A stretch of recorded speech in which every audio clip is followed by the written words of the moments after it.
Leah's eyes scanned the ocean in the direction the captain pointed. She saw the water sprouts shooting at least 20 feet into the air. The captain smiled and said, "Whales are like humans. They have to blow out air and breathe above the surface of the ocean." Leah was fascinated. She said, "Please tell me more." Captain Hurst continues, "The mother cow is about 40-footer. Leah asked, "How can you tell?"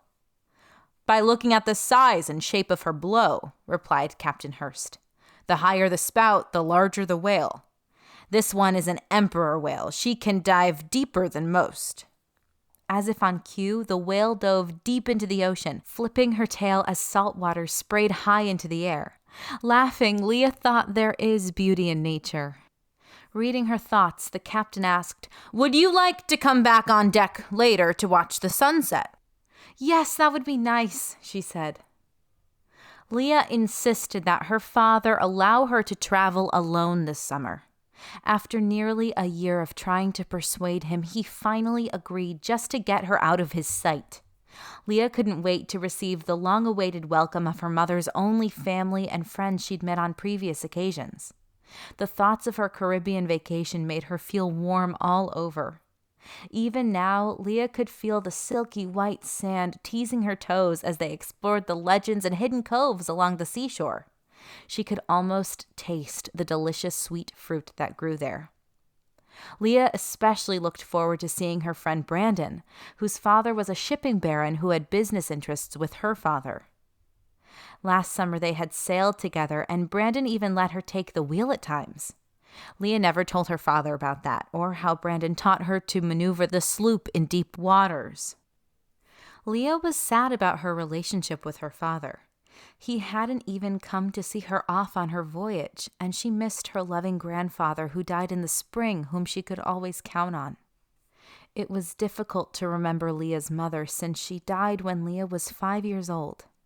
Leah's nanny tried to keep her mother's memory alive, but she had recently retired, leaving Leah feeling utterly alone. A loud boom interrupted Leah's thoughts. Then the ship lunged forward. She ducked to the deck of the ship. "What is happening?" Leah thought, as the ship lurched forward and trembled from the unexpected increase in speed. Straining to see through the thick fog, Leah spotted the dreaded pirate skull and crossbone flags waving from an approaching vessel. Instantly, Leah ducked out of sight and crawled along the rough-hewn deck to the stairs leading down to her cabin. Frantically, Leah secured the door with the wooden plank she used at night. She could hear her heart beating in her chest. The sound of boots trampling across the deck commenced, then a stony silence. Leah knew that the crew was an easy mark for them. They were sailors who delivered precious cargo such as spices, oil, and hand-woven cloth to the Caribbean islands. They were not fighters and plunderers. Leah hesitated to open the door after the ship became quiet and the waves could be heard lapping against the transom of the ship. Leah knew it would take a miracle to save the crew from the scavengers bent upon taking the vessel and its cargo. But why was it so quiet? It seemed that the ship was sailing, but under whose control? Leah was afraid but had no choice but to sneak on deck to find answers. But first she needed a disguise to rid herself of her long flowing gown. The captain's quarters might have what she needed storing away in a trunk.